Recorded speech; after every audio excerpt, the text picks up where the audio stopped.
Stuka Joe here. Today we are going to talk about Brotherhood and Unity, but not only about the game. We're going to talk with the game's designer. That is Tomislav Čipčić, and we have him here today.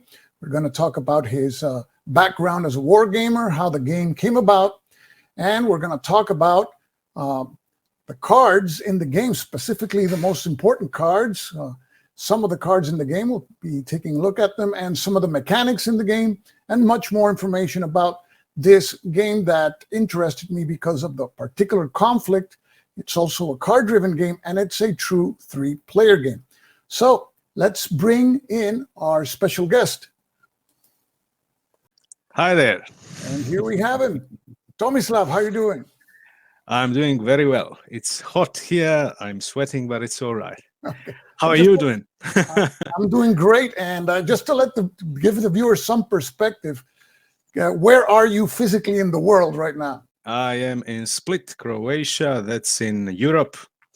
If you look at Italy and go eastwards 100 kilometers, you'll find me. And I mean, it's summer. It's full of tourists. Everybody's on the sea. And I'm here in this closed, small room talking to you. And I wouldn't change it for the world. I'll go. Thanks. And what time is it right now over there? It's 9 p.m., a little bit after 9 p.m. Okay. And I'm in Guaynabo, Puerto Rico. That's in the Western Hemisphere.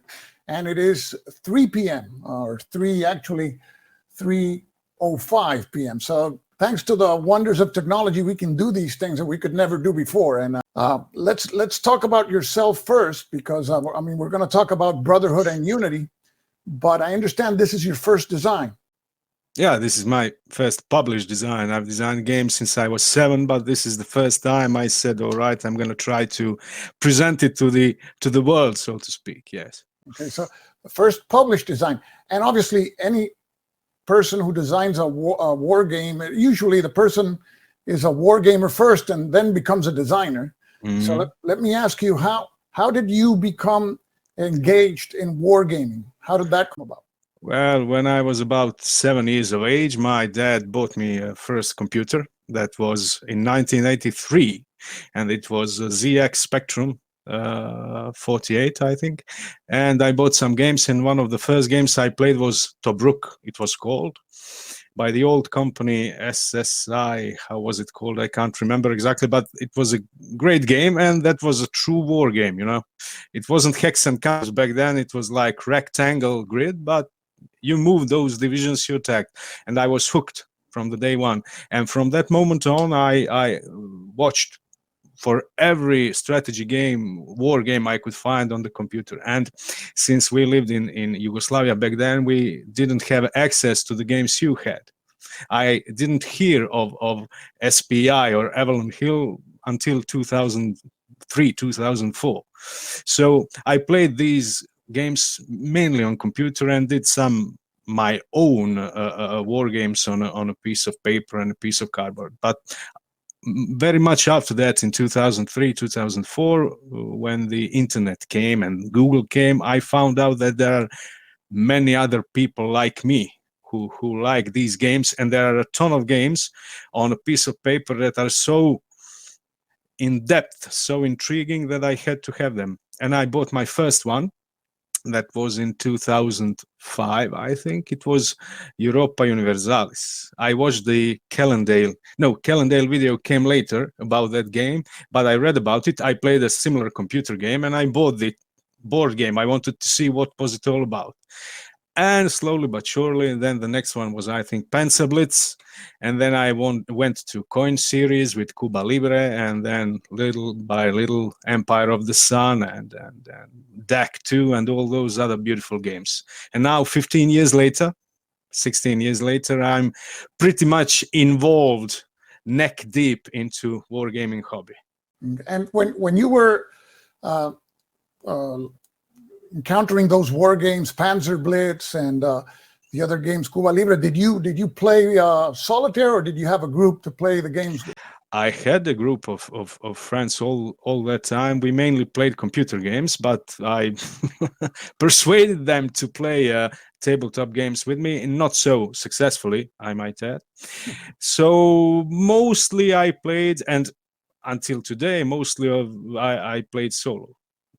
Just last year, I found a guy in Split that also likes these games, and he bought for himself, I think, Kharkov. Was it Kharkov? By Mark Simonich by GMT Games. Zog Bond system. So we played that one. It was a great game. Okay. And so how did you start designing games? How did that come about? Well, first of all, when I was little, I did that on a piece of paper, and I made some miniatures of the Play-Doh, and I did some plastic modeling. I was a plastic modeler, so I did like 30, 40 various types of tanks or aircraft. And if I had smaller models, I would play war games with them. True, miniature war games, yeah.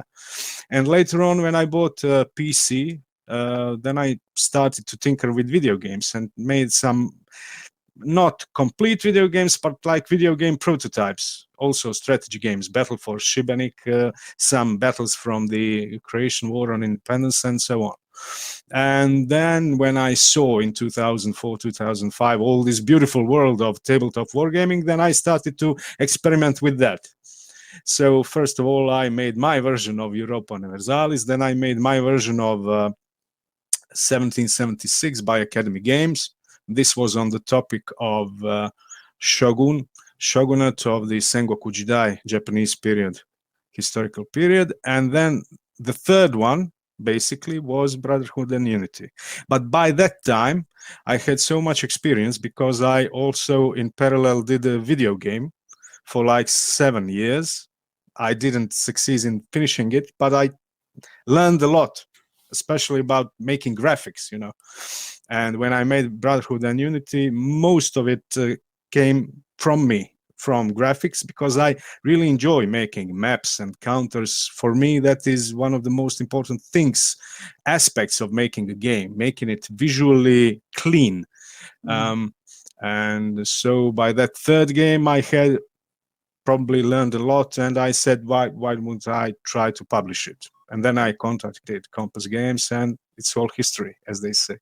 Yes, actually, the game was published last year, and it's been very well received. I mean, it's about, for me, it's about a conflict that I know very little of, even though it's relatively recent, and it's about it's a civil war, but you have a three-way civil war in a very small region. And something that caught my attention when I spoke to you before is that you were in that region when it was happening, right? Yeah. And if a shell would have fallen somewhere else, we maybe would have not been able to make this interview, right? Yeah. So, that's luck for you, yeah. Because the war that the game recreates is the war in Bosnia-Herzegovina, which starts in 1992, but there was what they call the Croatian War of Independence, happened the year before, right? Yeah. Yeah, practically those two wars are so connected you can consider them the same war, basically, if you look at it, because war in Croatia started for real.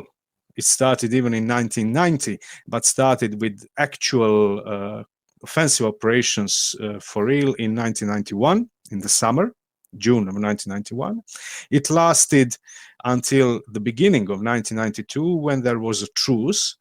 And it continued as a series of interspersed offensives, mostly by Croatian side, up until 1995, when the Operation Storm basically changed the situation in such a way that the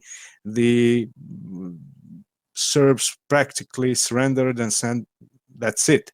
But all this time, war in Bosnia was waging from 1992 to 1995 in parallel, and since basically Croatia is surrounding Bosnia from two sides, since Bosnia looks like a triangle, two of those sides are surrounded by Croatia, and Croatia had a lot of influence to the development of that war.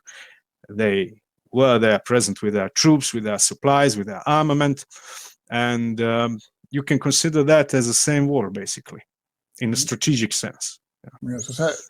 And have you had an interest in designing games that revolve around that particular region where you live, which is Croatia and Bosnia-Herzegovina, either during that same period or before, like World War II? Because there was a lot of action there with Tito and his partisans in World War II, right?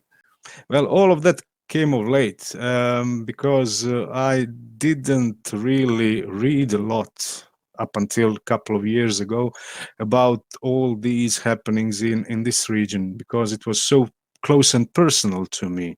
I rather read about Rommel and North Africa and Eastern Front and Normandy, D-Day, and even Pacific and American Civil War. I knew much more about that and Napoleon than this history. But I don't know, 5 years ago, I started reading a lot about these wars that happened here, especially Croatian War and war in Bosnia and Herzegovina. And you know, when you design games, you read a lot, and when you read a lot, from time to time, you find that golden book that really has all the necessary things for you to start making a game, you know. And when I started reading this book by Davor Marian called Homeland War, Domovinski rat, I started writing down notes, and I realized I have all the main components for a game. The game was actually had to be about Croatian War and independence, but little by little I realized that better version of it would be the game solely about war in Bosnia and Herzegovina.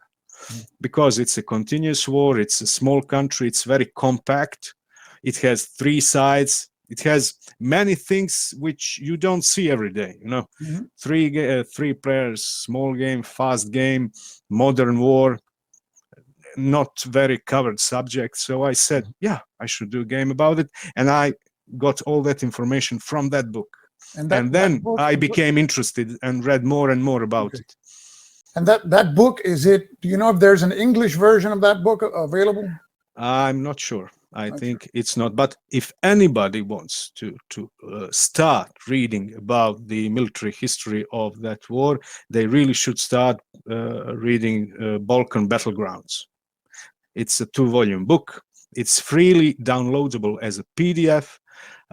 It's done by a group of analysts from CIA, and the amount of knowledge they had and they presented in that book is astonishing. And it's probably the most objective book, because all of the books I read from the local authors, mostly Croats or Serbs or even Bosniaks, they are all colored in one or the other national color. Unfortunately, still after a quarter of a century, objectiveness is seldomly found. But in this book by CIA specialists, you can really see the situation developing. And there are many games, only if you read that book, there are many games in that yet to be made. The game Brotherhood and Unity, mechanically, it's a card-driven game. So why did you decide to make it a card-driven game? I love card-driven games. I mean, when my first card-driven game, I think it was For the People by Mark Herman, and I fell in love with the mechanics right off the bat. And also, I played Hannibal, which is also a beautiful game, but For the People was the one for me that really showed me how you can put all this history in those events, which give you, first of all, a change of rules, because cards are nothing other than the rules, but not written in the rule book, but they are written on the cards. And you play with cards, which is always fun. And you have all those ways of mixing, combining, playing those combos, or maybe interrupting your enemy or stealing their cards. That's also fun. And you can put all that history into cards. If you have 200 cards, you have 200 historical events, which is beautiful. And when I finally got to Empire of the Sun, which is for me maybe the best war game there is for me at this time, because it really gives you that very complex war in a concentrated package. And card-driven games are simply beautiful. What I'm even trying to do now, since I started again designing video games, trying to find the way to make a video game with cards. I mean, not with cards, but to have that same fun you get as when you're playing them in person. I mean, the cards, I like card-driven games a lot too, because what you say, they condense a lot of rules in an easy to digest form, which is when the card comes about, you have the rules right there. You don't have to pull the rule book, and you can pack a lot of historical events there. Now, I noticed that in Brotherhood and Unity, there's 3 sides, and you use dedicated decks for each of the sides, because there are some card-driven games that have just one deck of cards, and both sides, or whatever sides they draw from that deck. So why did you decide to go with a dedicated deck of cards for each side? I do not want the player to lose choices just because he drew a card which doesn't belong to his side. I want a player to be able to use each and every card he has, especially so because this is a short game, a game of 3 hours length, where one player has 1 hour of gameplay time, and he really needs that those cards, each and every one of them, packs a punch. Not even that, I also decided not to use a combination of cards. For instance, in Paths of Glory, you play 1 card as a prerequisite for another card. And for me, spending 2 cards in such a short game would be devastating. People wouldn't be so easy to do that. They would rather spend them for operations.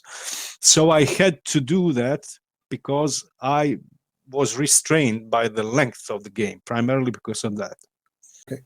Now, I noticed that in the game, there's 3 dedicated decks of cards, 1 for each of the factions, instead of other games that have 1 deck of cards from which all players draw their cards. Why did you decide to make a dedicated deck for each of the sides?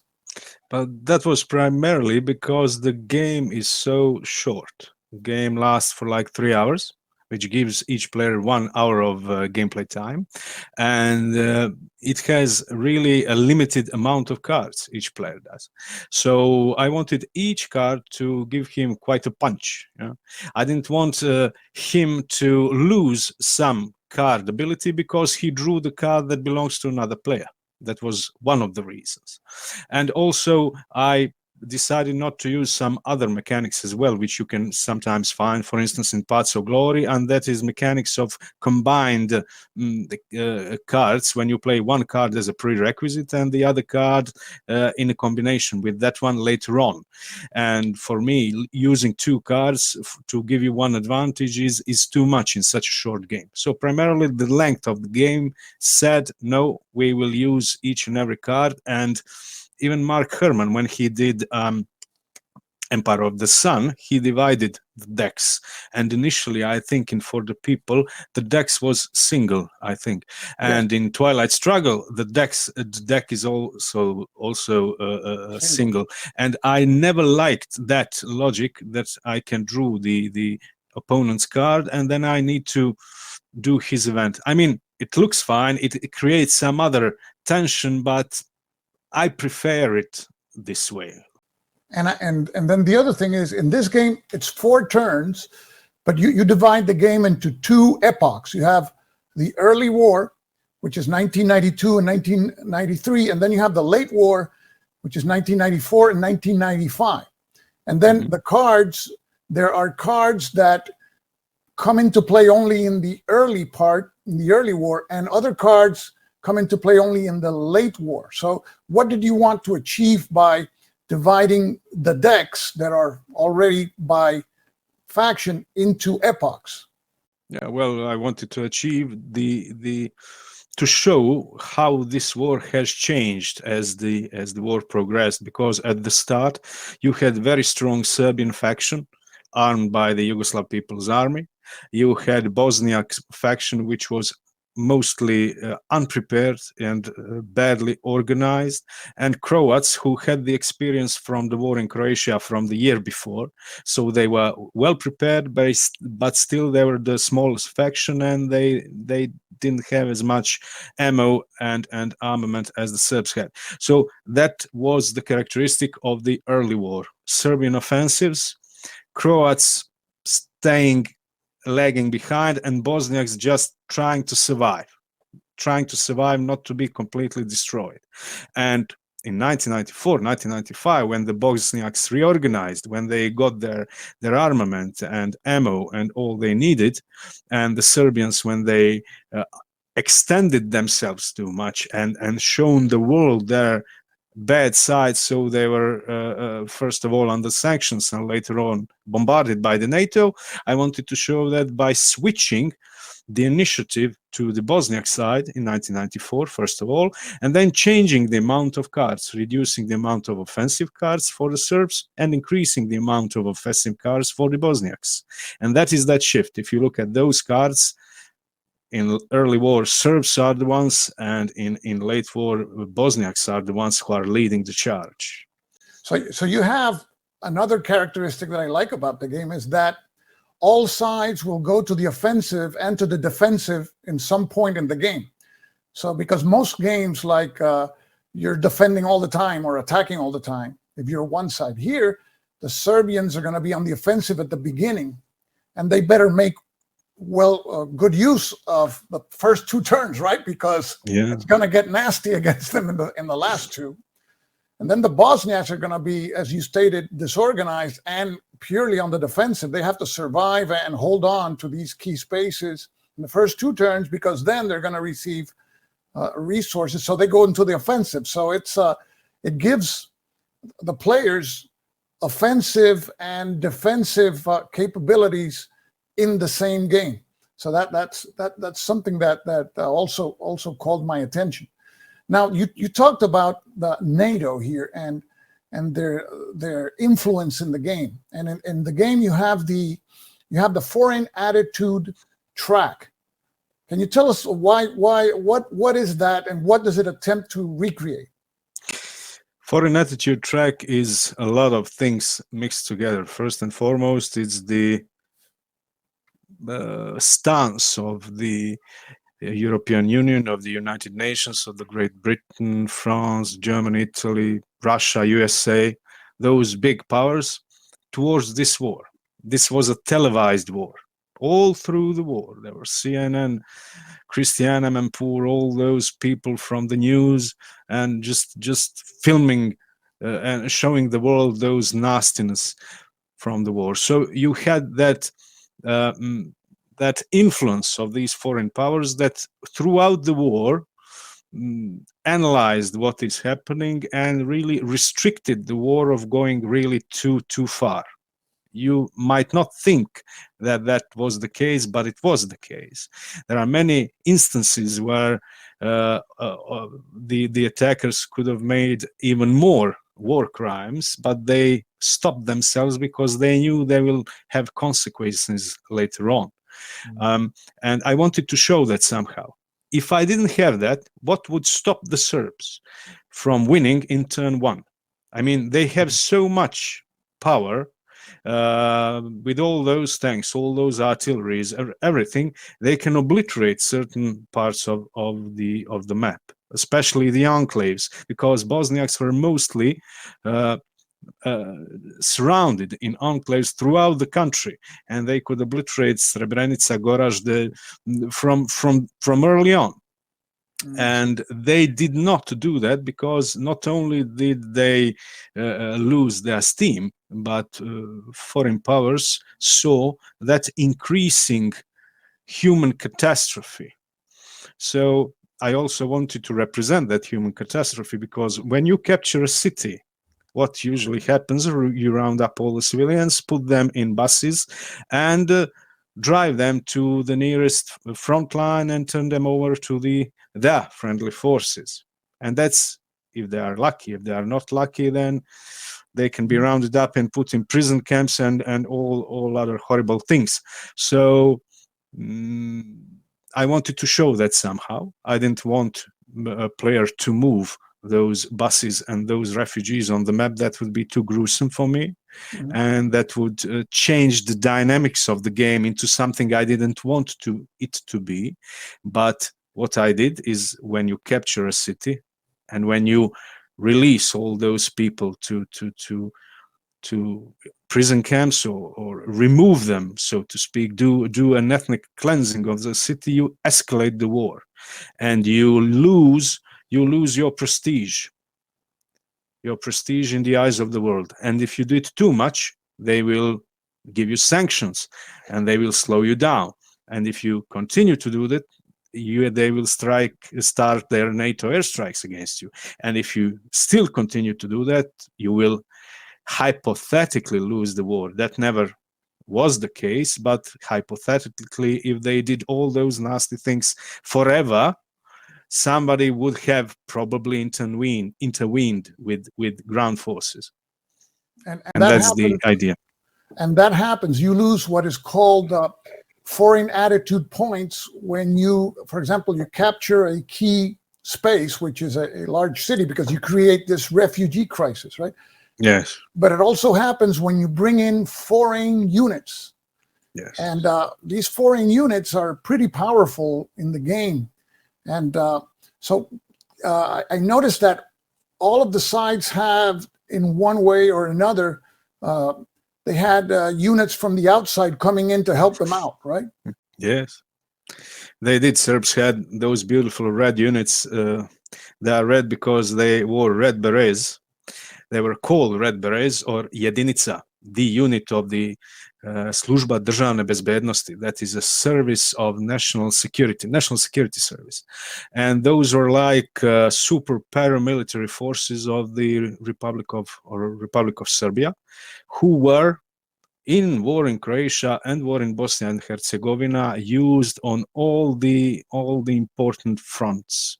They were ex members of the how do you call them, Red Star Belgrade football club, not the players, but the how do you call them, navijači, the ones who are watching it, football fans, fans of the club. And they were recruited, so they were very tough guys, and they did a lot of horrible things, but they were good troops, well armored.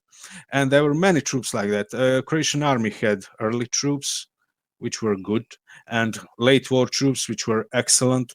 And the Serbs also had parastate in Croatia.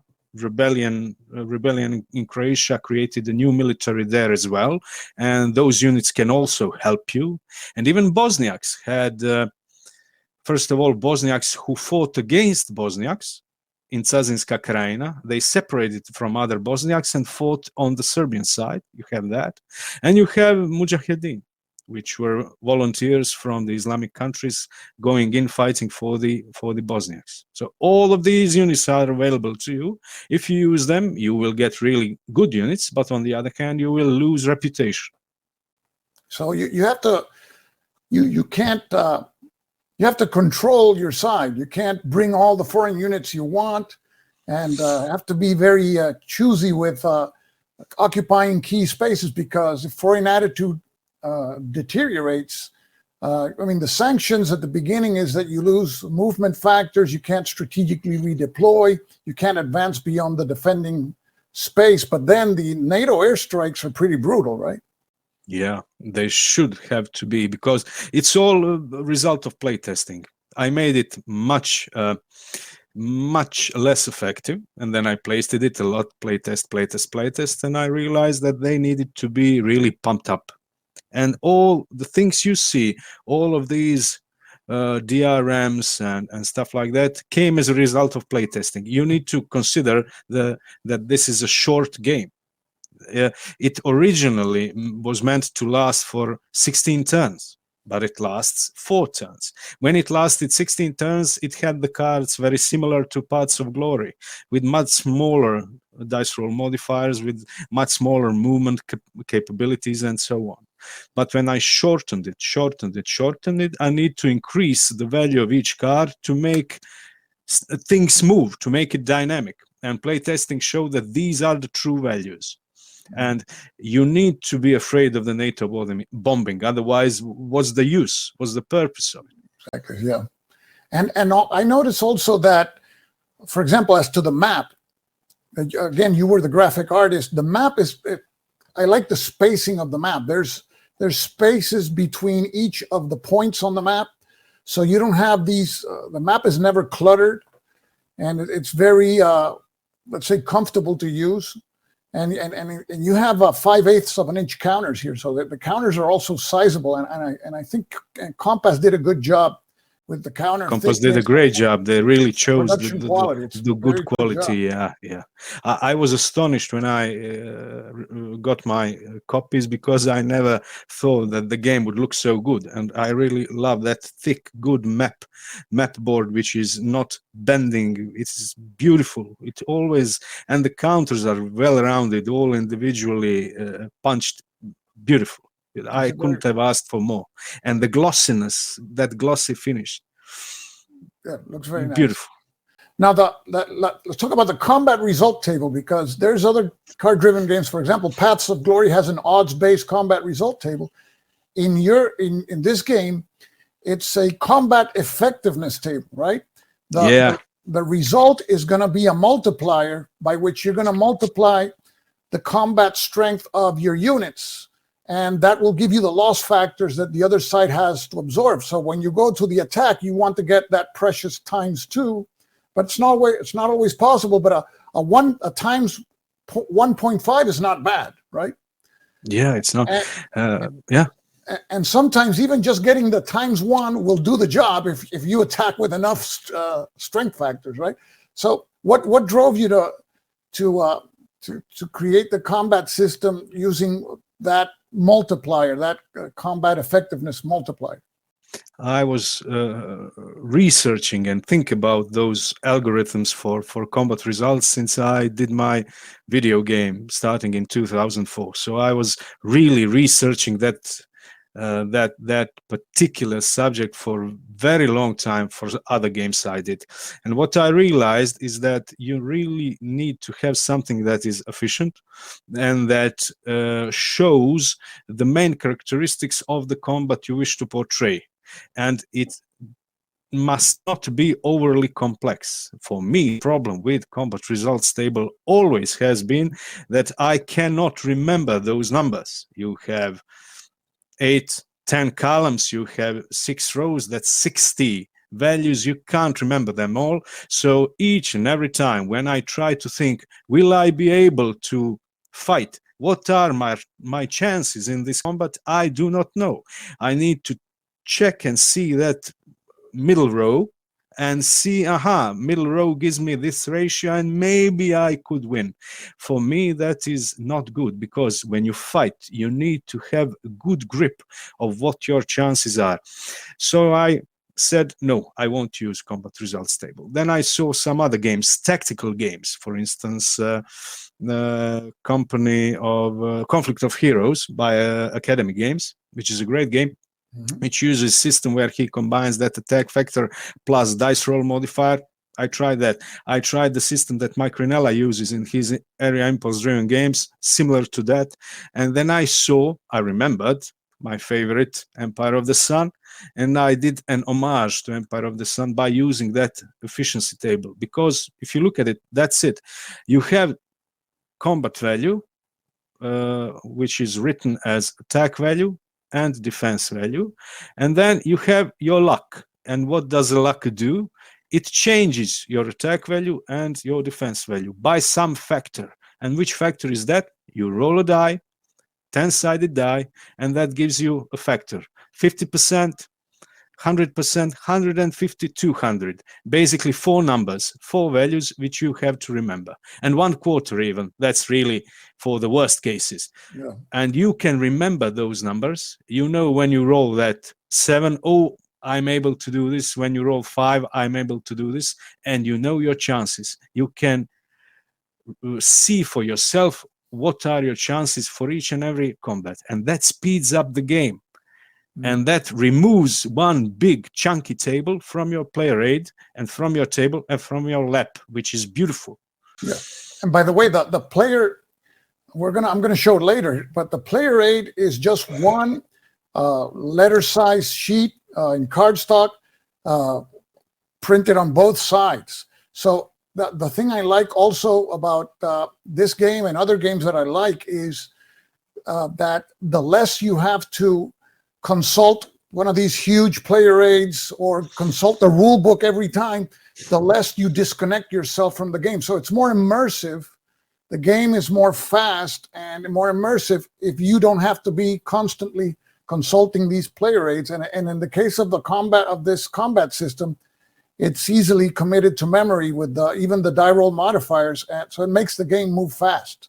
So that's one thing I was impressed by it. It's simple and elegant, but also it drives you to try to get those modifiers. And then many of those modifiers are in the cards, right? Mm-hmm. You have some cards that recreate particular offensives that occurred historically. That's something that I like also, that I saw before in Crusade and Revolution when the Republican side would launch these offensives like El Ebro, and you have that the game encourages you to go onto the offensive at that time, and this game does the same.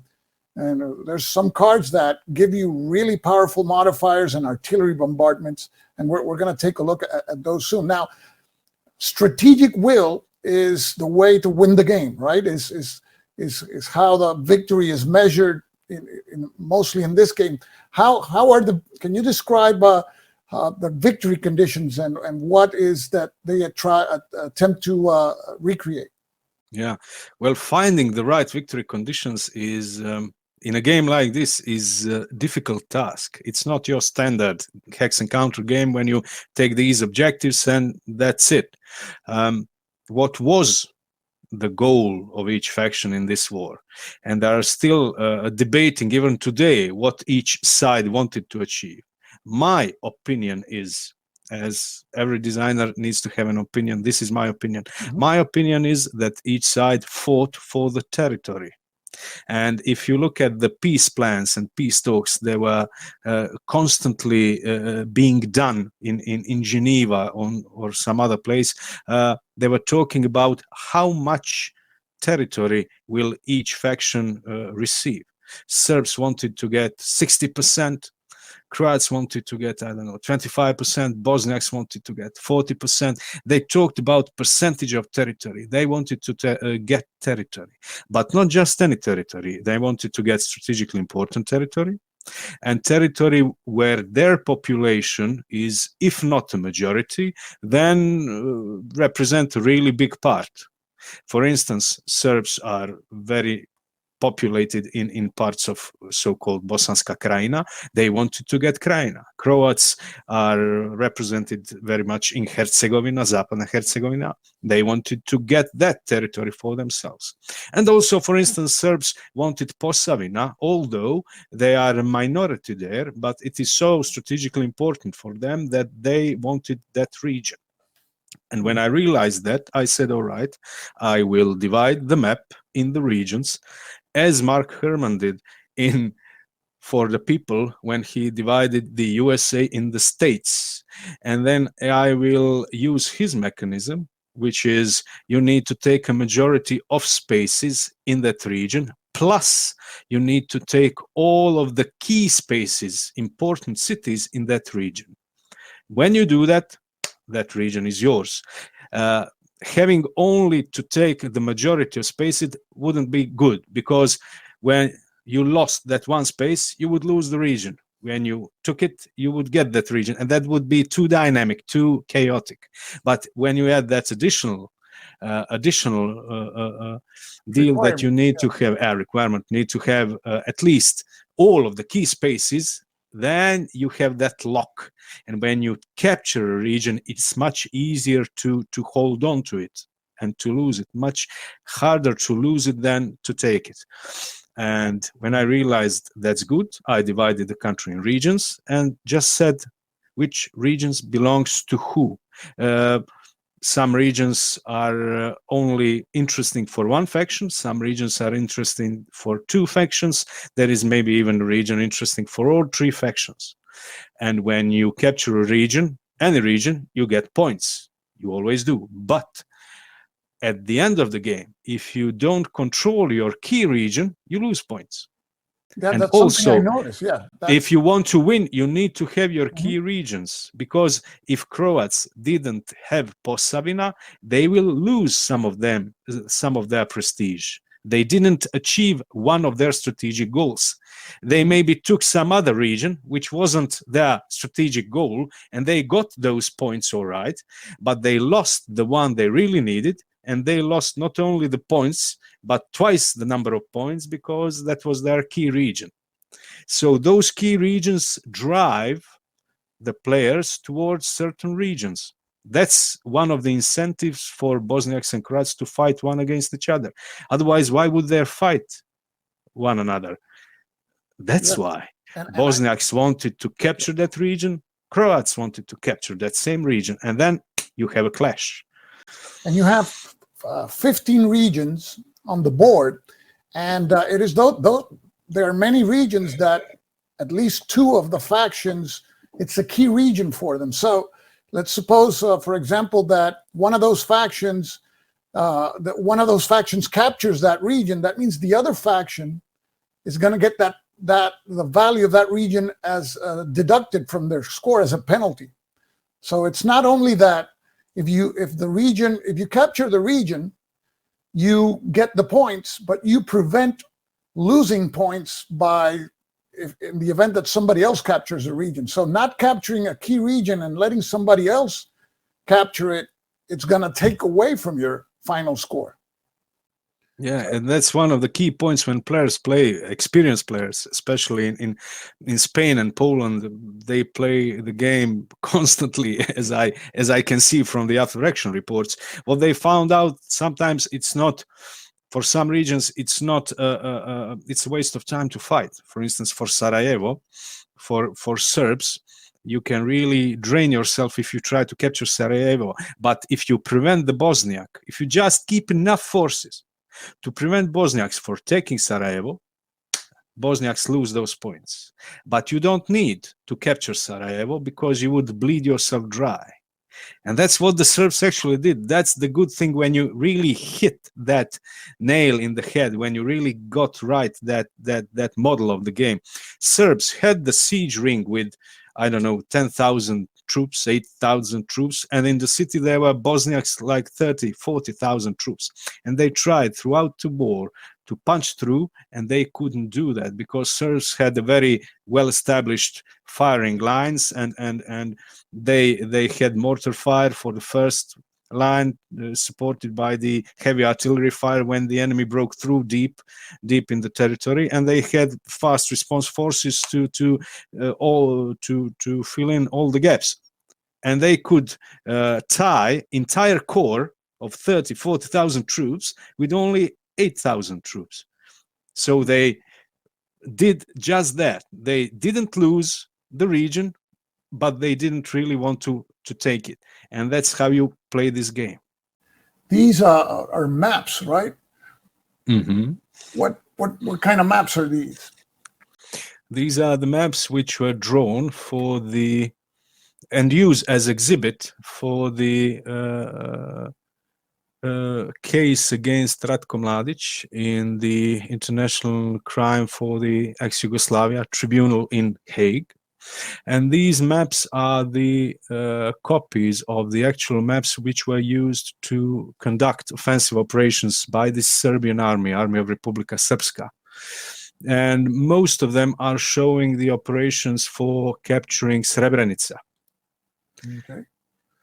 This is, for instance, Radna Karta Operacije, that is work map for the operation, military secret, Vojna tajna, Zvornik, Brigade of Zvornik. This is Krivaja 95 operation, for instance. And I think this is Srebrenica pocket. And you see the Serbian forces in red and yellow, and the breakthrough of the Bosniak blue forces towards their positions. What they did, they rounded up all the mobile men and just ran in a big group, trying to get out from Srebrenica. You see, and Serbs tried to stop them, but most of this group that went northwest got away and succeeded in reaching the Bosniak lines. Those that were left in the pocket were mostly killed in that infamous Srebrenica massacre. And that was the case against one of the most important exhibits against Ratko Mladic, the flow of this operation. Now we have, for example, there's another map here, but you use these maps in the game, right? As a background, because these maps, I love maps, especially these topographical detailed maps, and I used one of these maps. I desaturated it to lose almost all of its color and increase the resolution and really sharpened it up. And if you look at it real in detail, you see all those villages, all those roads, all those rivers around Srebrenica. So each time you play a card, you know that this card is made on a detailed actual combat map used in that operation. So we have some cards that we want to show, and also show the board as we show these cards. And let's start with the cards in the Serbian deck. And here we have the Posavina Corridor Offensive card. And why is this one of the most important cards for the Serbian player? Yeah, Posavina Corridor Offensive was one of the most important operations, and it will be definitely studied at the military schools, at least in Serbia, if not in other countries, because it changed the strategic balance in the country. It successfully connected two parts of the Serbian countryside, and yes, and that's why I chose it, and that's why it is probably the most powerful offensive card in the game, that gives really Serbs some punch in trying to capture that region. And here we see the map on that area, on the Posavina area, and we see that the Serbians start the game here in Semberia, right? Yeah. And Posavina is here, so that card can only be played in Posavina when attacking Posavina. So here you have a big incentive to use that die roll modifier. And Posavina, something that called my attention is that Posavina is the region that is in between these Serbian forces that have full supply and these other Serbian forces which are in what the game calls an enclave, right? Yes. So all these Serbian forces that are in Krajina and Severna Bosna and Južna Krajina, these Serbian forces cannot trace supply to any Yugoslav space, because there's these Bosniak forces and Bosniak spaces preventing that. And while they cannot trace supply to any space in Yugoslavia, then they have to trace supply to key spaces in this enclave. And there's only 4 key spaces, and each key space can provide supply to 3 units. So you're going to be able only, if you're the Serbians, to supply 12 units in this enclave or pocket, unless you connect that enclave to a source of supply here in Yugoslavia. And that's why Posavina is so important at the beginning of the game. And I ask you, historically, was this the case in 1992?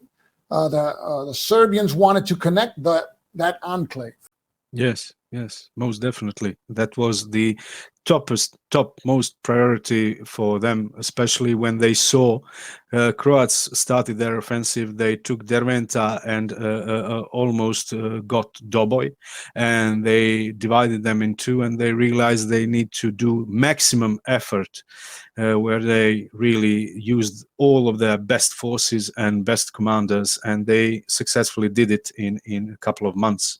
I even did a lecture on Beyotacon this year on that same topic, 1.5 hour lecture on that operation in detail. That is a very interesting operation. And another thing that I find interesting, when we look at this region, Posavina, let's zoom in. You see that there's, at the right, we have Brčko, which is one of the 3 key spaces in Posavina, and that is in control of the Bosniaks. Then you have Doboj, which is a second key space, which is in control of the Serbians. And then you have Bosanski Brod, which is in control of the Croats. So you have the 3 spaces that are the key spaces. Each faction controls a space, but the Croats have an advantage because they can trace supply to this space in Croatia here, which is Slavonski Brod. Slavonski Brod. So they have unlimited supply, and their foreign units can enter the game from there, right? Yes, that's what they did. They took the best units of the 4th Guards Brigade, Četvrta Gardijska Brigada, and really brought those reinforcements, and they really packed a punch there. Those were really elite units that Croats used from the Republic of Croatia constantly. And there was a logistical base of the Croatian army in Slavonski Brod, which gave all of its supplies of armor and armament and ammo to their colleagues across the river in Bosanski Brod. Okay, so that's we're just showing this card first, but showing the importance of this card. It gives you also what the rules state. It's like an artillery preparation or artillery support that you roll twice, and you can reduce 2 Serbian units on a roll of 3 through 9. So you get that capability before executing the attack, and then you execute the attack and get a +5 die roll modifier. And also you can advance beyond the defending space 1 additional space. That is something that normally the only units that can do those are the mechanized units in the game. So this is a very, very powerful card. And of course, you can only use it if you have it in your hand in the first turn, right? So there's the fact that this is a card-driven game, and the fact that you don't get the same cards every time you play the game is what gives the game some replayability. So that's a very interesting card. Let's take a look at the next card that we have here. And this is Serbian Intervention. This is, I think you talked about these fellows, the SDG. Srpska dobrovoljačka garda, Serbian Volunteer Guard. Mm-hmm. Yes, Arkan, infamous Željko Ražnatović Arkan. First they were used in Croatia in capture of Vukovar, then later on in operations at Maslenica in Croatia. And when the war in Bosnia started, they were used at the beginning. If you remember those images of Serbian soldier hitting a dead corpse with a leg, that was a picture taken by Ron Javillo, I think. And those images were showing soldiers of this unit. They entered, yes, those were the Red Berets, infamous Red Berets. They captured cities of Bijeljina, Zvornik at the beginning of the war. That was in April 1992. And those horrible stories came to Sarajevo, to presidency, to Alija Izetbegović, and Izetbegović went there in a car to see what's happening up there in Zvornik and up there in Bijeljina and Priboj. And he heard from the men on the ground that these units, these Srpska dragovoljačka garda, were going house to house and just shooting people. And Pretty that's nasty that. guys. And when they took Zvornik, artillery unit from Yugoslav army across the river in Serbia was shelling the positions in support of the attack of the Serbian forces inside Zvornik. So it was a very well prepared operation in April and May in 1992, and that's why the Serbs really got that very big initial success in capturing it very, very fast, because this is what the Serbs call Podrinje corridor. And without these towns at the border with Serbia, they cannot survive. And this was one of their first goals, to clear this area from Bosniaks, so that have a good logistical base in Yugoslavia, and second of all, to connect through Posavina to enable Banja Luka and that western enclave to survive this war. So I see, yes, that there's like a corridor of units at the beginning of the game that the Serbians have that reach Sarajevo. Well, obviously, and all Serbian units in Sarajevo, which at the beginning of the game, it's like, I think there are 8, draw supply from this route to Yugoslavia. So that's it's a deep penetration of Serbian units in what is Bosniak territory, and that's how the game starts already, with the Serbian units in Sarajevo. But this particular unit that we're talking about, I saw in the extended example of play, they begin the game, well, they're placed, I mean, you can use them however you want, right? But in the extended example of play, I think they were placed here in Bijeljina and Priboj, yes. In Priboj and Bijeljina, and they attacked, and actually, in the extended example of play, they take Brčko. So these are these are foreign units in the game, right? Yes. And as foreign units, you get a penalty when you bring them to the board. You get the foreign attitude deteriorates. So when you bring these units in, this track here, you're going to have a -1 for bringing the units. And I think that at the beginning of each turn, for each type of army of foreign units that you have on the board, you also get a decrease in foreign attitude. So the more you use these units and leave them on the board, foreign attitude is going to deteriorate, right? Correct. And we were talking about the foreign attitude track, and you stated that when you reach level 1, your side receives sanctions. And these are 1 less movement factor, no strategic redeployment, you can't advance after attack. But here, when you get to this point, then come the NATO attacks. And how are NATO attacks reflected in the game? Each time a player begins his round, we check if any of the players is on this level 2. For instance, it's Croat's turn to play. Yeah. First of all, he checks, Serb is on level 2. We're gonna bomb him, and then player next in order of play of the Serb, and that's the thing you need to understand. For instance, if it is turn 1, after Serb, it's Croat's turn to play. So in turn 1, Croat will always be the one rolling those dice. So when it's Croat's turn to play, if a Serb is on level 2, he will roll 1 die and choose 1 unit.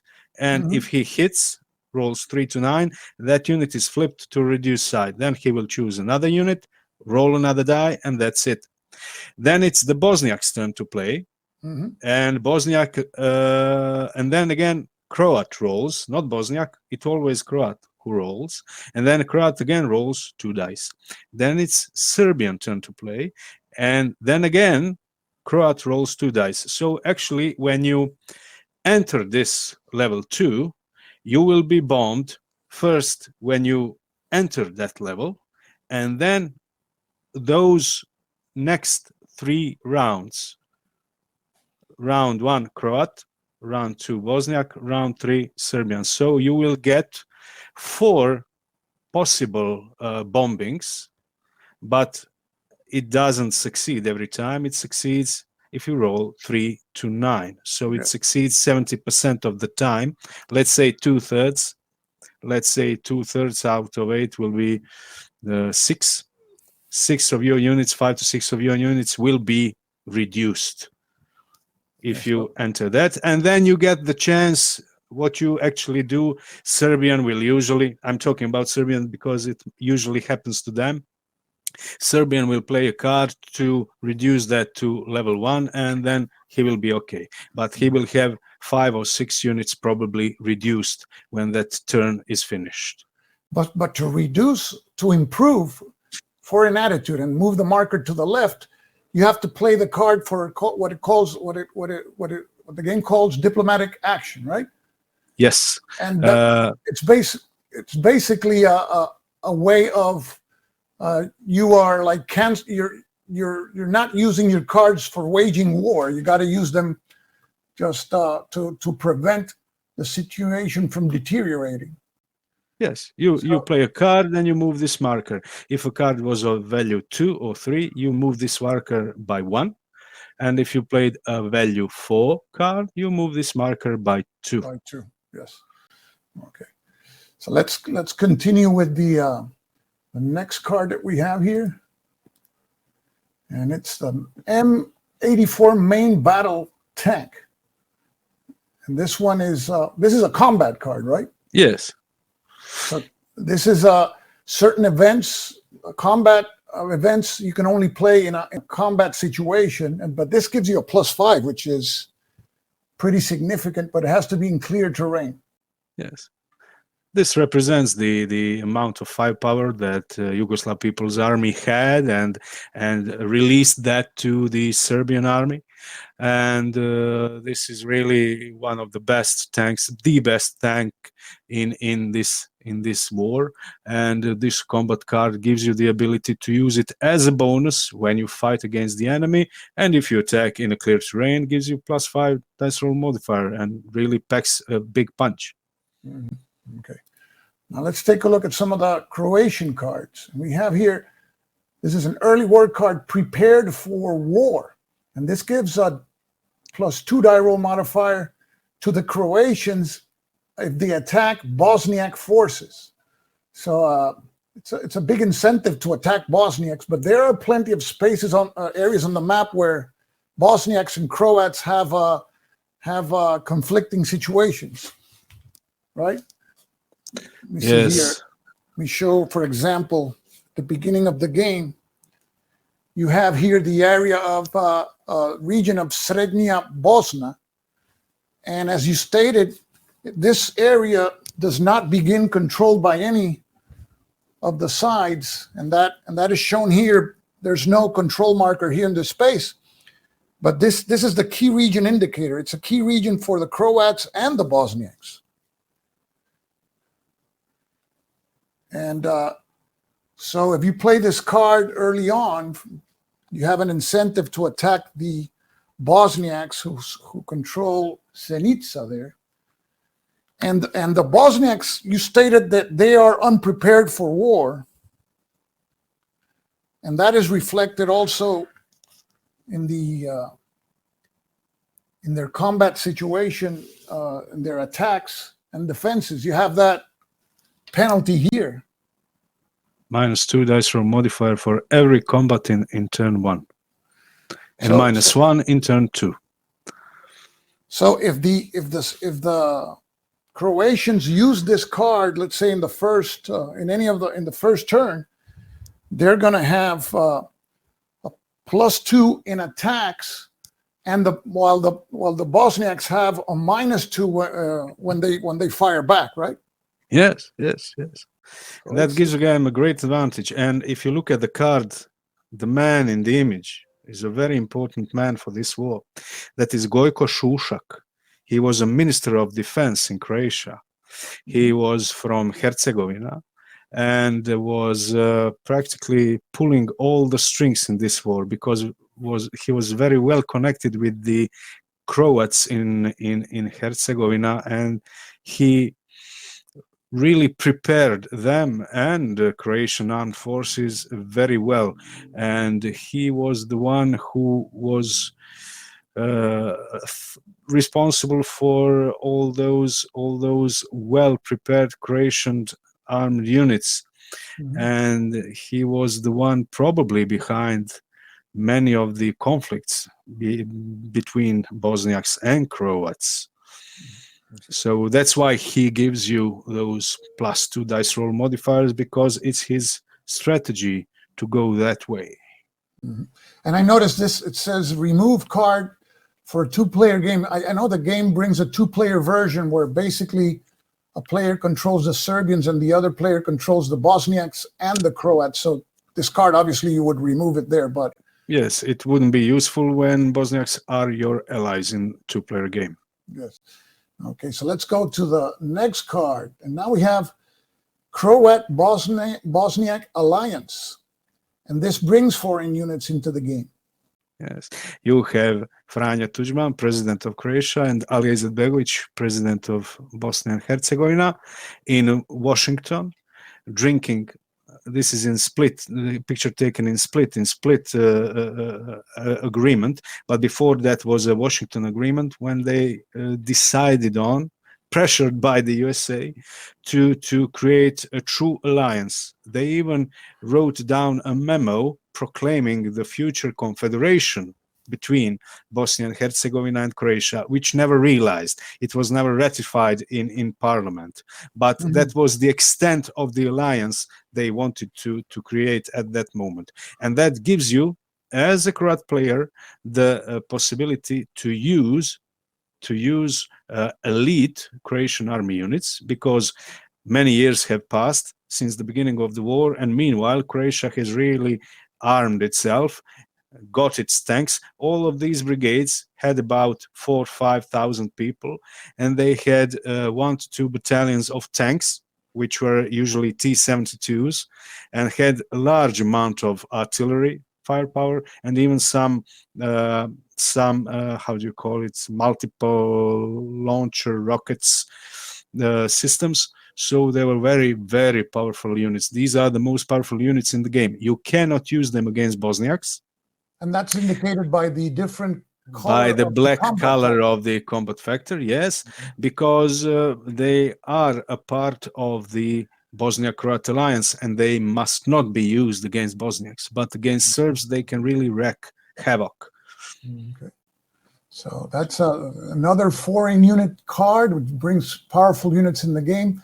And this is a late war card. So this is, you can use it in turn 3 or 4. That's where it comes into possible play. Let's take a look at the next card. We have Operation Storm, also a late war card. Yes, this is a game changer. This is a game changer. The game is so short, so sometimes you won't need to use it. But if you are in a bad situation, this card can really change the flow of the game, because what it does, and what Operation Storm did, it was a big operation in Croatia conducted by the Croatian army, which destroyed the self-proclaimed Serbian Republic of Krajina. So basically, when you play this card, Krajina does not exist anymore, and all of the Krajina spaces on the map become Croatia spaces. So all these Krajina spaces cannot be used anymore. They become Croatia spaces, and these Bosniaks in Cazinska Krajina are finally connected to full supply sources, and the offensive can start for real from Cazinska Krajina. And that's what happened historically. Bosniaks rearmed themselves and started attacking towards Sanski Most, towards Bosanski Petrovac and Bosanski Novi. And Croats as well, from the direction of Mrkonjić Grad and Južna Krajina and Bosansko Grahovo, went northwards toward Banja Luka, and they came 50 kilometers, around 50 kilometers before, in front of Banja Luka, almost captured it.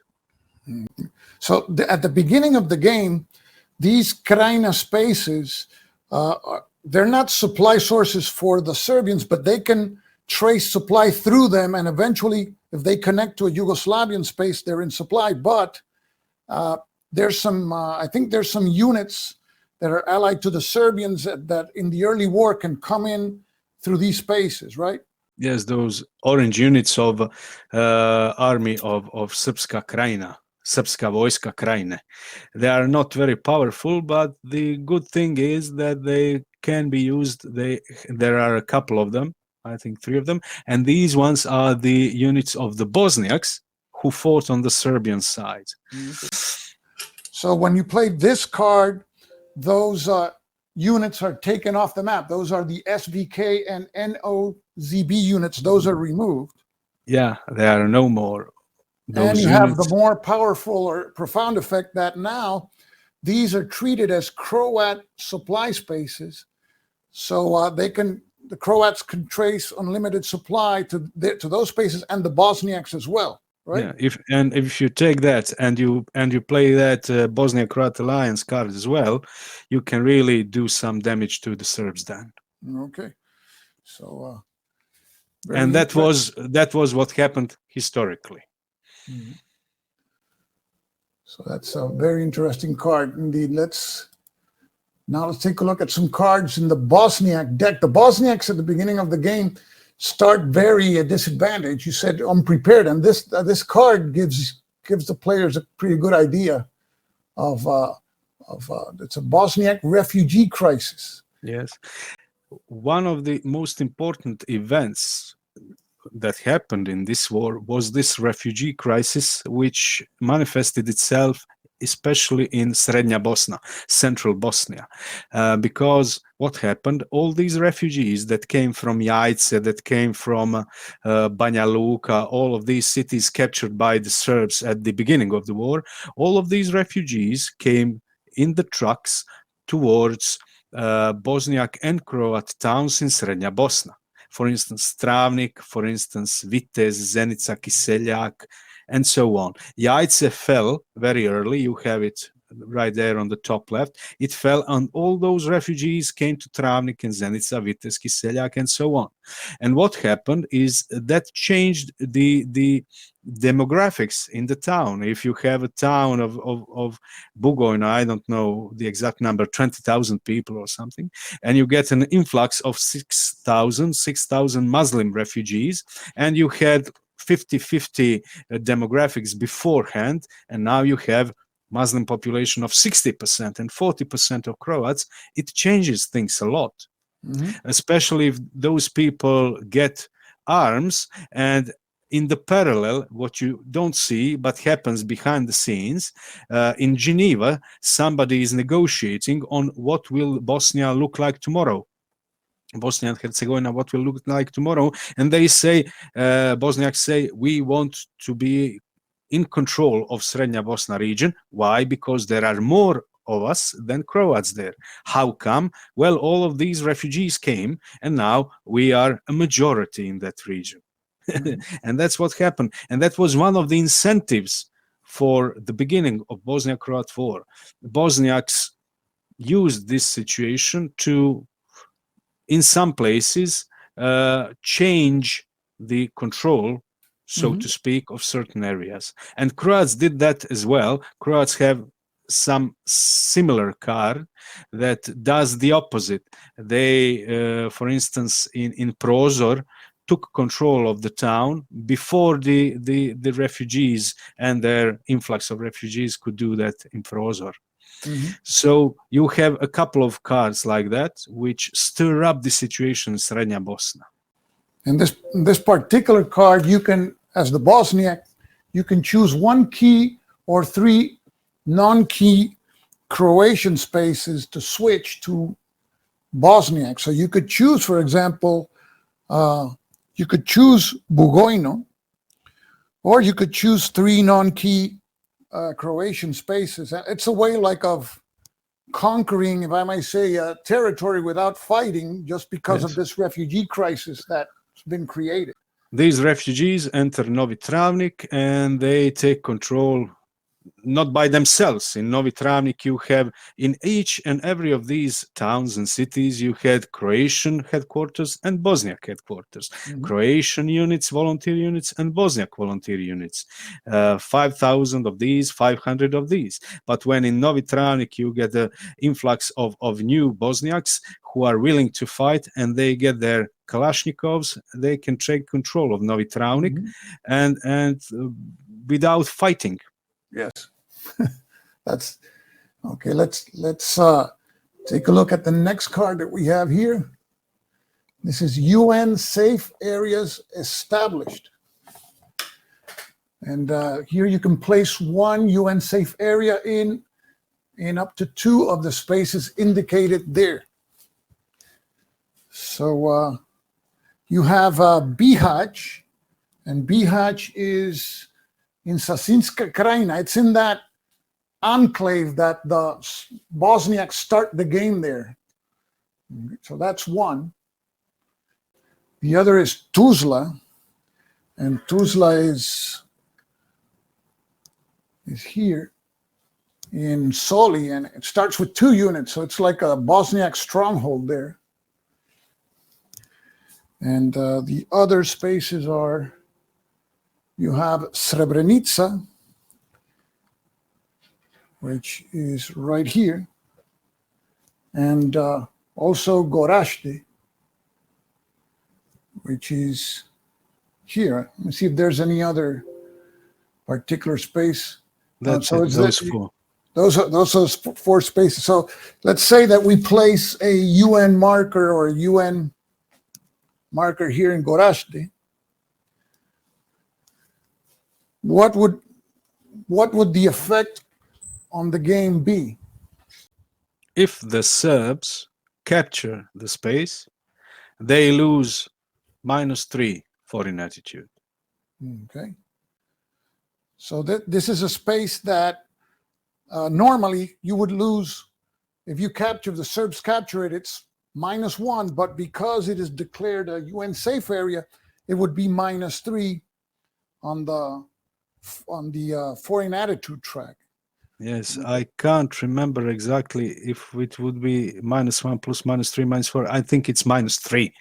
Yeah, and that is a great change, and it really makes you reconsider. You would only attack if you were sure that your foreign attitude is very, very low. Otherwise, you can really destroy yourself. Basically, when Serbs took Srebrenica, that was the final straw, and the NATO bombing started for real. And also, Republic of Croatia was given green light to conduct Operation Storm because of the Srebrenica and the massacre and the thing that happened to the UN troops and all of that nasty stuff. It basically was the Pyrrhic victory of the Serbs. They released all those units that were surrounding Srebrenica, and they wanted to use those free units to take Gorazde and later on to finally capture Sasinska Krajina. But because of that, they lost so much foreign attitude that they were first of all bombed, and then Croatia got the green light and destroyed Krajina. And then Croatia entered with their troops into Bosnia and Herzegovina, and the war ended. Okay, so historically, if we would to play the game historically, we would place one UN safe area marker in Srebrenica, but that would be and the other one in Gorazde, yes. And the other one in Gorazde. Okay. Gorazde didn't fall, but they were thinking of just continuing this operation towards Gorazde and Žepa. Okay. Now the next card that we have is the Sarajevo Tunnel. And for the remainder of the game, the Bosniak player can use the Sarajevo airport for purposes of a supply path. Now let's take a look at the Sarajevo insert map. In this game, before I show that, this doesn't come with the game. This I did this, and it should. It's a great second edition wooden piece for the deluxe. Just one additional component. Okay, so this is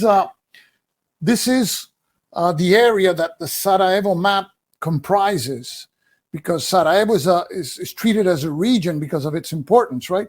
So I did this little piece so that from afar we know where Sarajevo is. But now let's take a look at the insert map. We see that the Bosniaks have control of 3 of the 4 key spaces: Novigrad, Novo Sarajevo, and Centar. And the 4th key space is to the north, Bogosća. So I mean, this, I guess if I'm playing this game for the first time and I'm the Bosniaks and I look at the value of Sarajevo in terms of victory points or strategic will points, so you see it there, 14 strategic will points.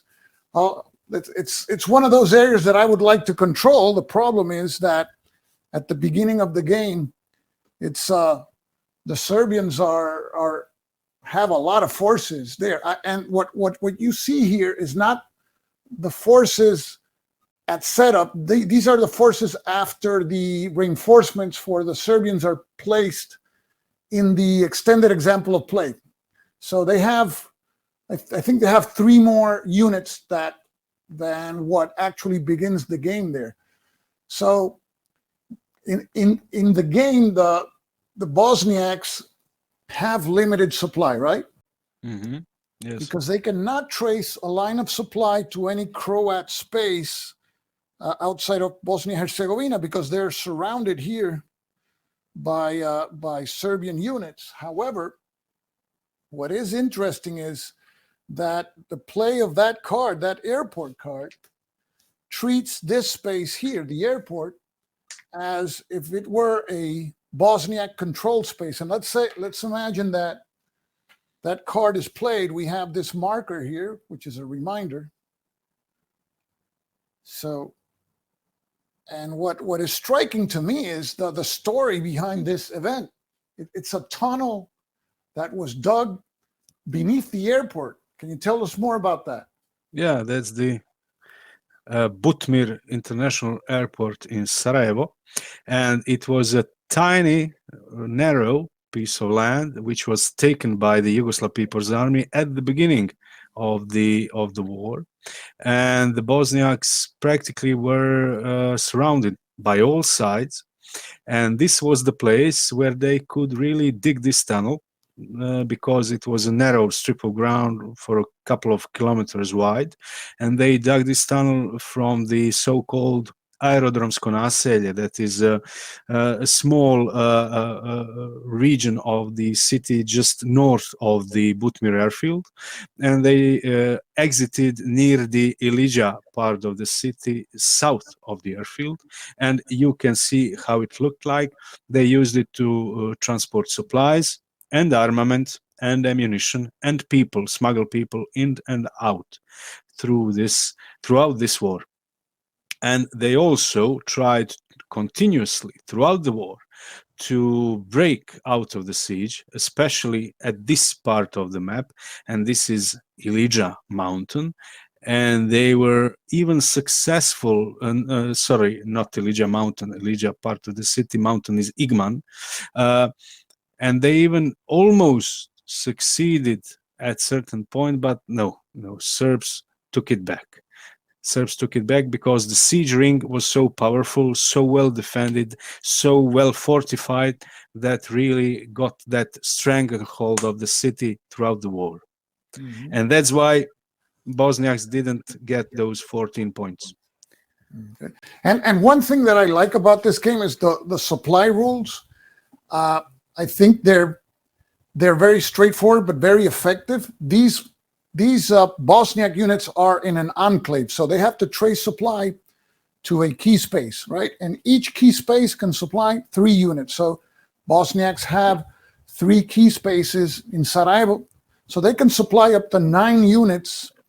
And so those 9 units will be able to function well, but of course, anything beyond 9 units won't be supplied. So eventually, if the Serbians build up their forces with enough strength, there's a chance that they can actually take the Bosniaks if they cannot connect to those supply sources. And so you have at the beginning of the game, what's interesting is you have the Bosniaks with limited supply but concentrated there, and you have the Serbians with unlimited supply, but they don't have sufficient force to take out the Bosniaks. Yes. So it's a very interesting situation, and we're just looking at one of the 15 regions. Of course, a very important region, which is Sarajevo. So that's what this war was all about. You had enclaves within enclaves. So that's Sarajevo Tunnel. And then, of course, Srebrenica. And this is, I know that, I mean, war is terrible. It's terrible by itself. And if you have atrocities, of course, it's even worse. But the way that they are represented in the game, here you have, this is a card that the Bosniak player would play for the event, and it reduces the Serbian foreign attitude by -2, that's a big reduction. And if it puts the Serbian under NATO attacks, that's going to be a brutal round of 4 to 6 attacks during that turn. So here we have that modeled. You have that modeled into the game with this event card. And the requirement is that the Serbian player has to have a unit in Srebrenica. Not so that's the requirement. So it doesn't mean that the Bosniak player can always play it. You have to have a Serbian unit in Srebrenica. So taking Srebrenica has its cost for the Serbians. So if you want to take it, you can take it if you can, but then the Bosniak can play this card on you. So this is what you were talking about, specifically and historically, the Serbians took the city from the United Nations, right? So, yes. Well, this is one of the cards where you give damage to the enemy, and since the Bosniaks have throughout the game very little amount of actual firepower, they later on have a manpower advantage, but never so much firepower to be effective. They have a certain amount of these cards, which give them some balance in trying to trick and stop the enemy in some other way, primarily this humanitarian way. mm-hmm. And Srebrenica is the greatest example of the evilness of the war, because it was the greatest massacre in Europe after the Second World War, and it is a very fitting example for a card, and the final card to show here as a reminder what happens when there is a chaos and unlawlessness and what becomes of it. So if the Serbian player captures Srebrenica and the Bosniak has this card, he can really do much damage, as was historically the case. Okay, so and this is the last of the. I asked you to select 10 cards that you found that more interesting cards, and that these are the 10 cards. So, but I selected one card that interested me, and I'm going to show you that card so you can talk to me about this card, Miss Sarajevo. This is a late war Bosniak card that, when played, increases foreign attitude by 1 and strategic will by 2. And the requirement is that the Bosniak has to have control of at least one of those key spaces in Sarajevo. And can you tell us about the event that this card relates to? Well, Miss Sarajevo was the Miss Pageant organized during the war, where the people of Sarajevo and certain people from the media within Sarajevo wanted to create resemblance of normal life within the city, because the city lived all those 4 years being surrounded without water, without electricity, and there were hundreds of thousands of civilians there living there, and they had to do some tricks to make them believe that world goes on and everything will be okay. And Miss Sarajevo is the perfect example of this. This is a picture of Inela Nogic, who won this and later on continued with the modeling career in I think it was in Paris or in London.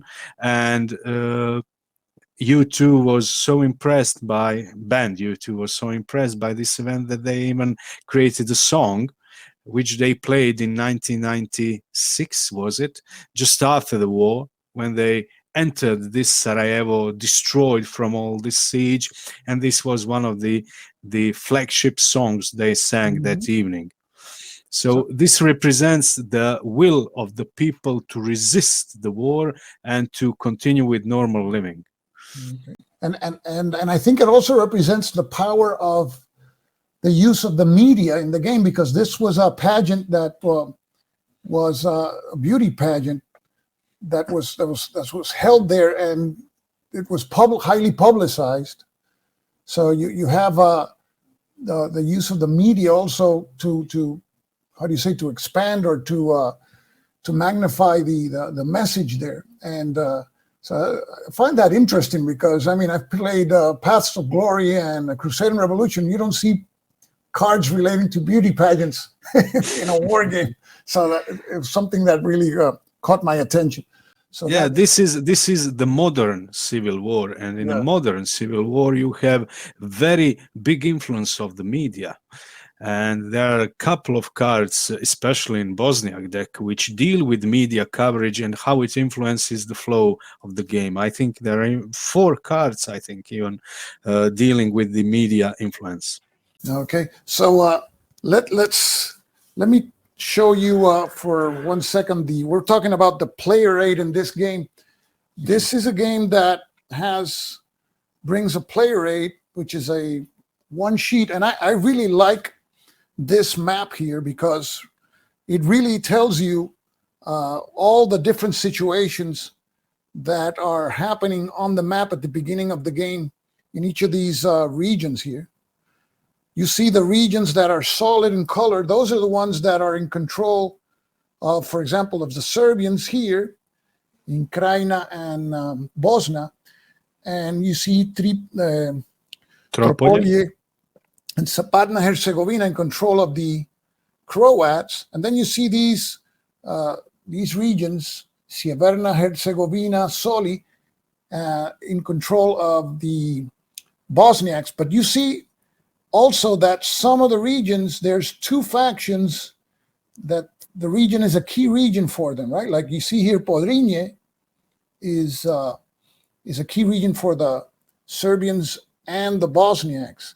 Then you have Južna Krajina, key region for the Serbians and the Croats. And then you have Srednja Bosnia, a key region for the Croats and the Bosniaks. So you have all these situations on the map that are present, and obviously you have limited resources to wage the war, so you have to choose where you're going to employ these resources.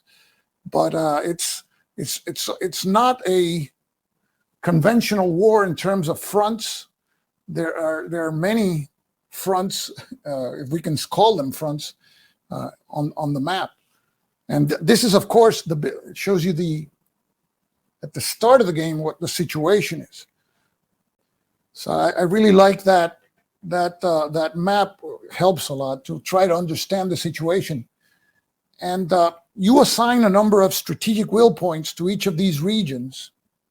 Of course, Sarajevo 14 is like the crown, because it's the most important city in Bosnia Herzegovina. But I think there's another one that has a value of 7, which is Bosanska Krajina, and Srednja Bosna have a value of 7. So yes, this is the way to show you how complex this war was. Without it, I don't know if a player would be able to visualize the regions for which he or she fights. Because there is no front line. In Bosnia and Herzegovina, the population was so mixed that there was no front line, and the initial drive of the Serbian forces was to create some semblance of clear, ethnically clean areas which would be easier to defend.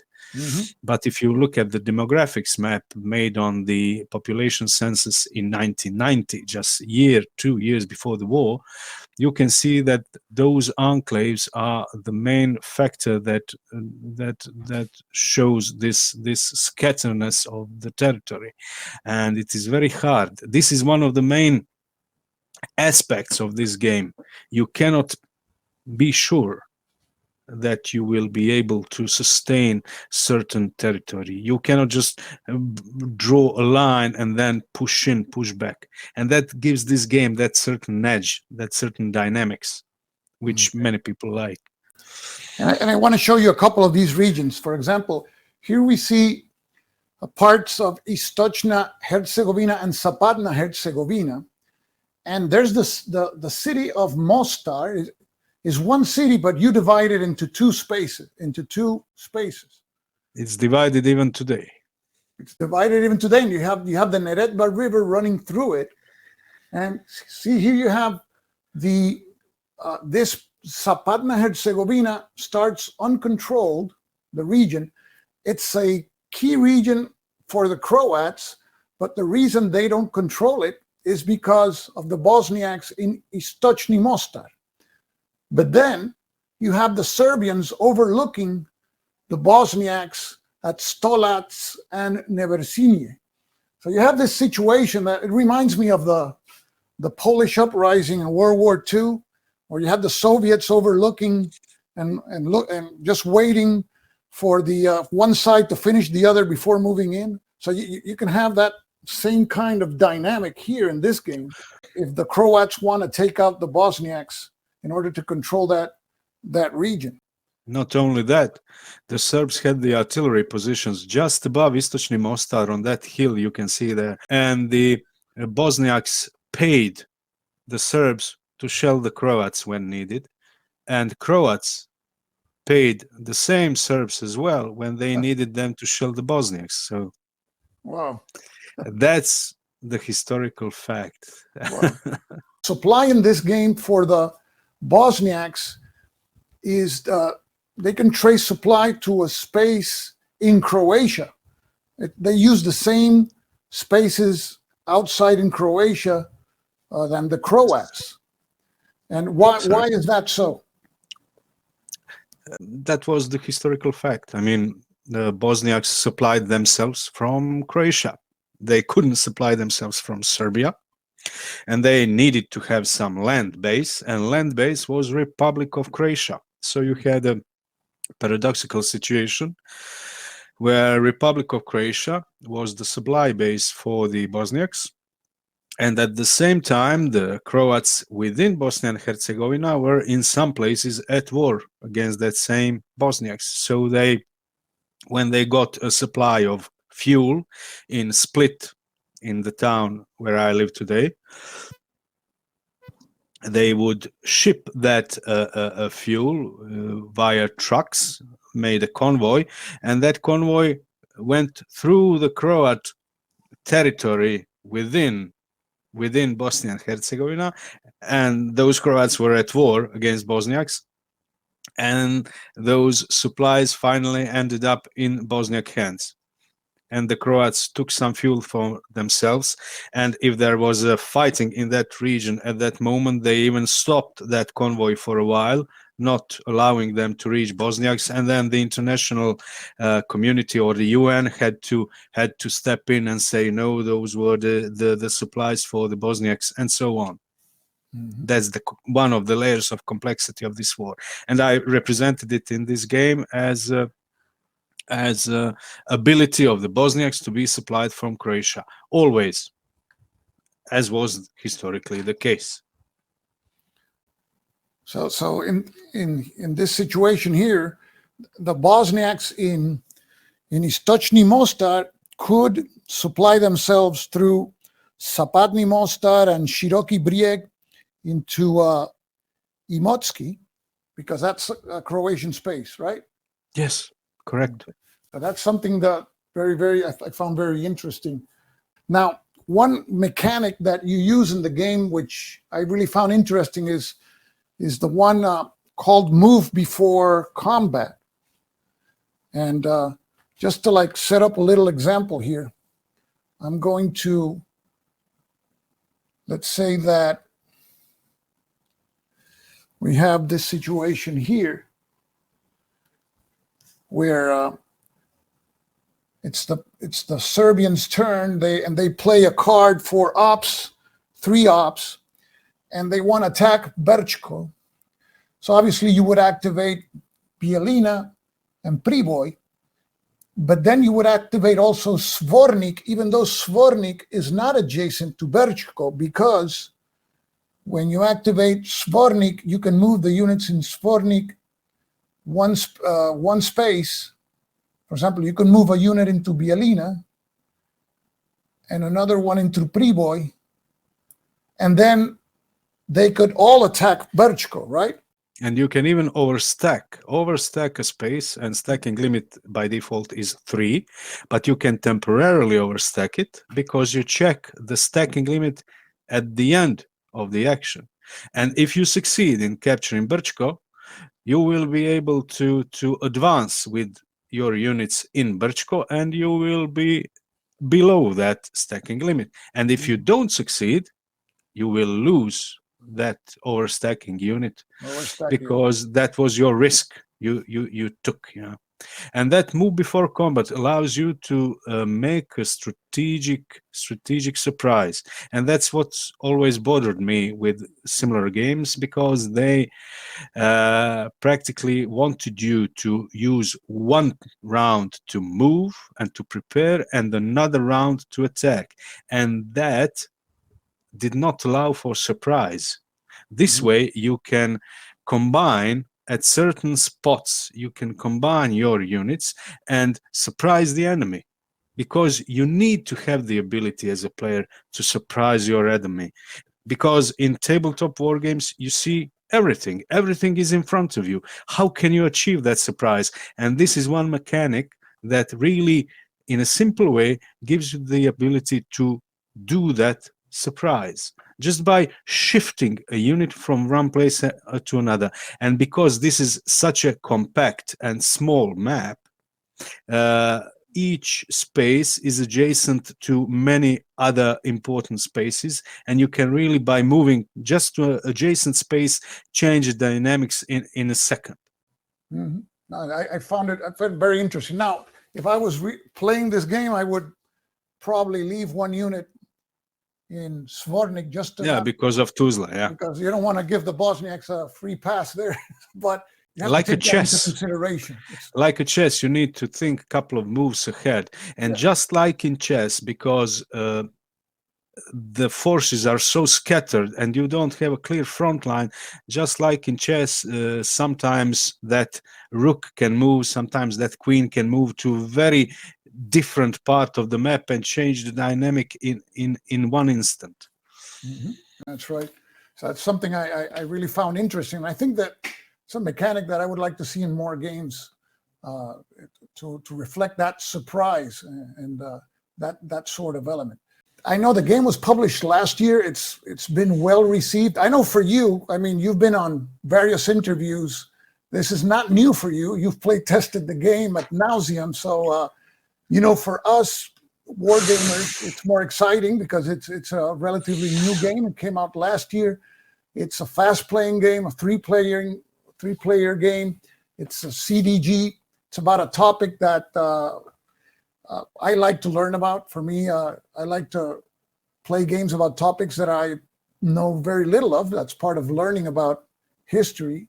And so I want to thank you for allowing me to interview you and show the viewers the game and talk about the mechanics and why things are the way they are. So thank you for this opportunity. It's been a great thing to be able to talk almost 2 hours yes, and, about this game. And I hope that you continue designing games. Well, I have many interests, even other than local wars. For instance, I'm making a video game now about World War II in North Africa. Hopefully to be released soon. I'm deep into AI development for it.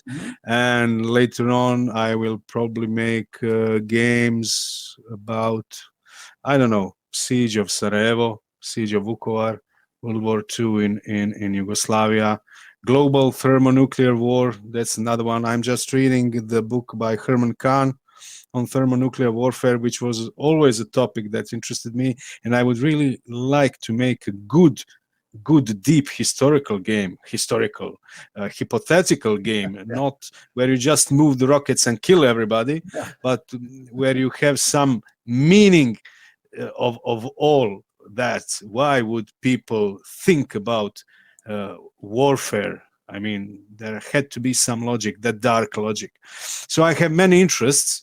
Some of them are about this, and I will definitely design games, video games, tabletop games, and the mix of one and the other.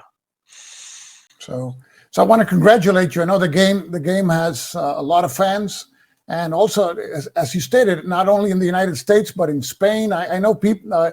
I have a lot of contact with Spanish wargamers, and that's one of them. It's been translated to Spanish in total. One of them was very insistent. Joe, you have the game there. Give it a chance. It's a really good game. So I've dedicated some videos to it because I think it's something that we don't see very often, and it's a nice production. It plays fast, and it's an interesting topic. And I wish that you continue and design more of these games, and we'll be here to show them to the people and for further interviews. So I want to thank you, and thank you for letting me interview you. Yeah, thank you for giving me this opportunity. Thank Compass Games for allowing me to do what I always wanted to do, and thank for all the people who play the game and enjoy the game. Okay, that's the best thing I can hope for. Okay, so we are closing this session today. We want to thank our guest, Tomislav Čipčić, and this is Stuka Joe signing off for now. Thanks for watching.